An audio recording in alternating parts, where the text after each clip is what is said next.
How's everybody today? Good. You know, today was the first day in pads, you know, after 2 days in shells. There's really not a whole lot of difference in terms of the way we practice in shells and pads because we really don't tackle people to the ground and we try to stay off the ground, you know, for player safety purposes. But, you know, Troy Vincent talked to the team last night and he made a very, very sort of something that stuck with me a little bit. Know what I can be, but what I can see. And, you know, it's about the vision that you have for what you want to accomplish and what you want to do and the commitment you're willing to make to the things you need to do to be able to do it. And if I was going to evaluate our first 4 days of practice without having watched today, you know, the thing that I would say to our team is, you know, the intangible things that take no ability, like effort in finishing plays, like mental toughness to sustain even when there's difficult times out there, like it was pretty hot today. You know, that's not really news to anybody. And then do you have the discipline to be able to execute and do your job on a consistent basis even when things do get difficult? And none of those things really take a lot of ability, but they do take a lot of mental toughness, sort of a mindset of perseverance that takes a pretty good amount of maturity. And, you know, that's something that I would like to see more players on our team. The older players on our team seem to do that very well.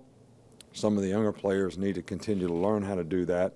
And how many of them do will certainly make a big difference in, you know, the kind of depth that we have on our team and the kind of quality that I think we can have as a team. You know, after 5 days, we usually go heavy install, which is, you know, these first 5 days are very difficult, you know, in terms of the amount of things that we throw at the players. And tomorrow, you know, we go back and start all over a little bit and really give a player a chance to learn it all from the beginning again, do less, emphasize fundamentals, and those types of things a little bit more because we'll have pads on and some of the things, and whether it's block protection or how to block or, you know, regardless of your position, whether it's wide receiver or center, there's fundamental ways that we need to improve, you know, the things that we do. And we kind of go back and lighten up on the installation and sort of heavy up on the fundamentals of, you know, how we do what we do. Players got to know what to do, but they also got to know how to do it. And hopefully at some point in time they know why it's important to do it that way. So that's pretty much the emphasis. I don't think that there's any injuries or anything that I can comment on right now. We got guys that are nicked up a little bit, but, you know, nothing that I can report that's serious at this point in time.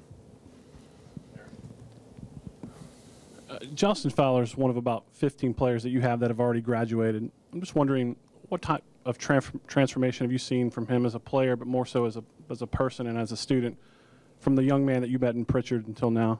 Right. I think that, you know, when I see guys like Justin Fowler, right, who have matured and progressed here from, you know, sort of being a young guy coming in that had a lot of ability, but now has matured into a fine young man who has graduated, has goals and aspirations for himself, does things the right way, affects other people in the right way.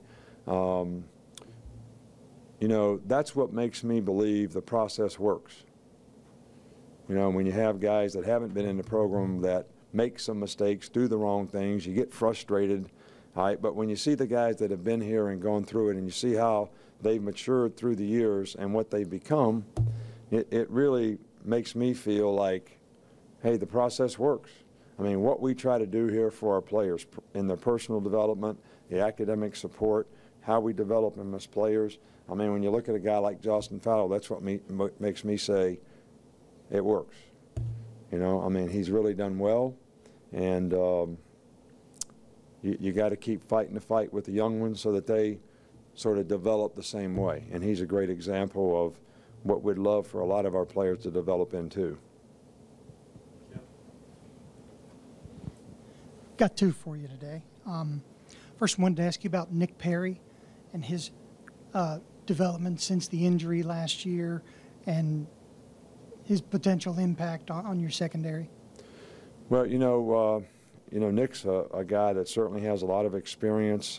He's played, in spots, but he's always been in a two deep, and he's got lots of reps and lots of turns. He's got a really good understanding of, our defense, and he has no physical side effects at all from the injury.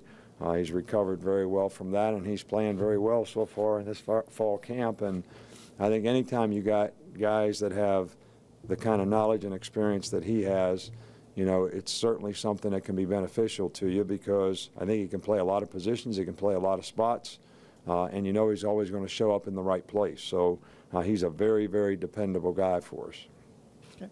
And the other thing I've got, Coach Kiffin, we asked him about Amari Cooper, TJ Yeldon on Sunday, and he talked more about how hard they work than how good they are. I was wondering,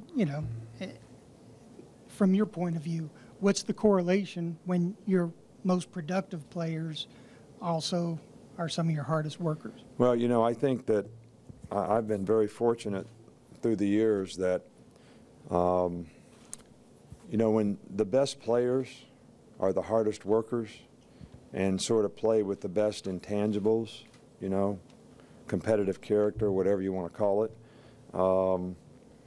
that's really what you dream about as a coach. The most frustrating thing that you have as a coach is when you have a guy that has ability, has talent, and he doesn't have those intangible things, the inner drive to sort of develop and then do what he's capable of doing. Well, in both these guys' cases, they obviously have talent, but they also have the right stuff when it comes to the kind of competitive character they have and the kind of people they are, to go out there every day and work to improve and try to get better. And they aspire all the time, never arrived, never think I'm good enough, I don't have to do this anymore. And I think that kind of example, sets really well with other players on your team and can change the culture, of your team because of that. And those two guys are certainly guys that do that. But we have a lot of guys on offense, that do that. We probably have less experienced guys on defense. I mean, Landon Collins is that way, but we don't have a lot of guys on defense that have that kind of knowledge and experience right now. So we have a few, so it's going to be important to see how they mature. Coach, I also have to first about a younger player, and everybody's asked about Jacob and Blake, but how has Cooper Bateman progressed spring and fall, and what's his development as a guy who's redshirt freshman? Right. Well, Cooper's gotten a lot better, since he's been here, and I think he's very athletic. I think the thing that we'd like to see him do is just be a little bit more consistent. He certainly shows at various times that he has the ability to make the plays that we need him to make, but it would be the consistency that I think would really take him a long way to being able to reach his full potential. Probably a lot of that is confidence. Some of it's probably technique, and those are the kind of things that we work on every day. But he has made dramatic improvement. I mean, but really, all the quarterbacks in this camp so far have really done well. I think that I think our offense has done, pretty well because of that. We make a lot of explosive plays, and we're doing a good job of getting the ball in the guys that can make those plays' hands, and the quarterbacks have done a pretty good job of distributing the ball to those guys. So I've been pretty pleased with how we've developed on offense. Most of the time defense is a little bit ahead, but it really does seem like our offense is showing a little more maturity and early signs of when the quarterbacks do well, we could be pretty good. And also, and this isn't camp related, but it's a follow-up to something we talked about in February about four-year scholarships. The freshmen who are in now, when you recruited them, did they come in and sign four-year scholarships? Does it make a difference? What are your thoughts on the four-year scholarships? Well, I think that the perception out there is that the four-year scholarship is better for the player. And if that's the perception, that's okay with me. And we certainly do that here because we want our families and people who are involved in our program to feel the utmost security.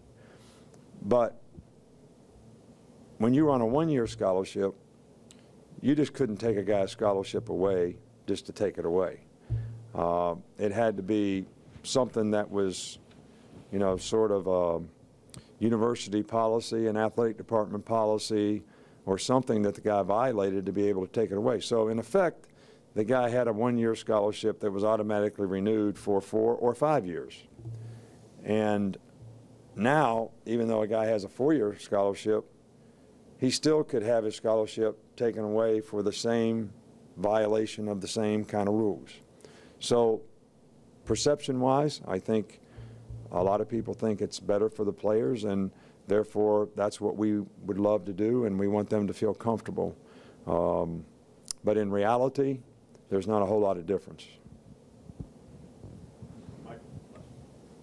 There's still a responsibility that a player has to do what's right, you know, in terms of his part of the bargain, in terms of how he represents himself, his family, the university, the kind of student he is. It has nothing to do with athletic ability. And that's true in every sport. I mean, I can't speak for other sports, but. And you talked about Amari before. I just want to ask you about the depth at receiver right now. How are those guys developing? You know what? I think that, you know, Chris Black and our younger players are doing well. You know, Stewart is doing a really good job, our Darius Stewart. You know, Robert Foster is doing a very good job. So, you know, the young players have really sort of improved dramatically, and I feel they feel comfortable and confident. But I think there's 3 guys that are setting a really good example, you know, for them. You know, D. White is same kind of guy, you know, hard-working guy, great special teams player, you know, best gunner on the team, him and Landon Collins, be the best guy on the kickoff, be the best guy on the punt return. I mean, wherever you put him, that's how he plays, that's what he does, that's how he plays receiver all the time. You know, Christian Jones is the same kind of guy. Amari Cooper is the same kind of guy. So, you know, the culture of that group has been really good in terms of, you know, their work ethic and the chemistry they have, and the example the older guys set for the younger guys. And I really think that it's helped the younger guys improve dramatically.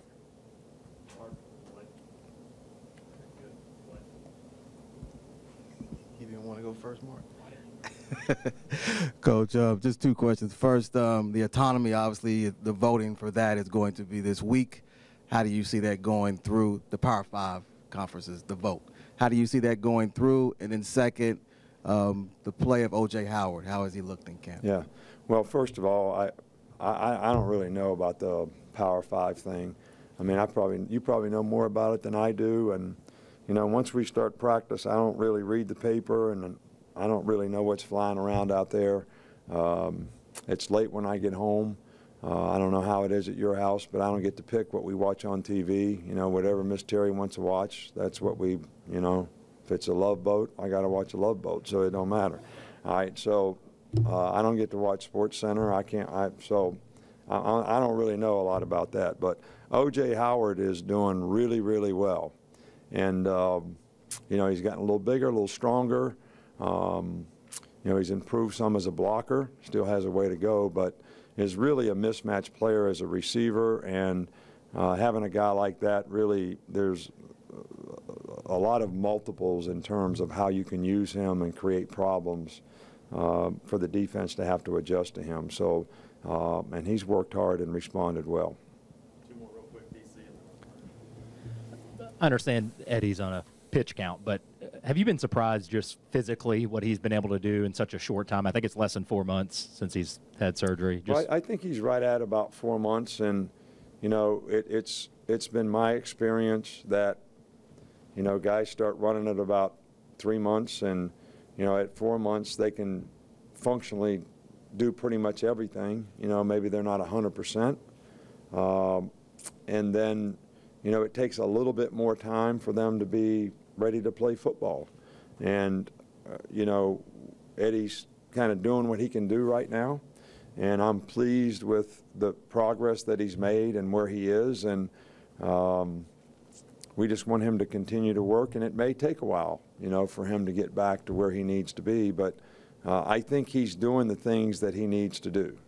You know, I mean, maybe he's not doing them 100%, but for him to be able to do it 100%, I think he needs to continue to do the things that he's doing right now and get confidence. And as his leg gets stronger, he'll be able to do it, you know, more and more effectively. So we're pleased with where he is, and I think with his experience and the kind of player he is, it'll be important for us to, you know, get him back.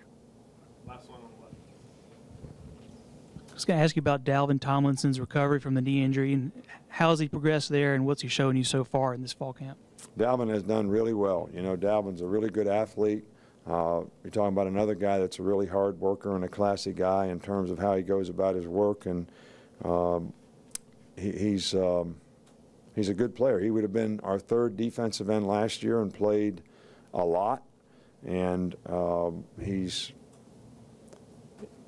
improved even beyond that, you know, through spring practice and what he's done so far in fall camp. So we're very pleased with Dalvin and where he is. And, you know, if everybody on our team was like Dalvin, you know, we wouldn't have many problems, I can tell you that. You're talking about a character guy there.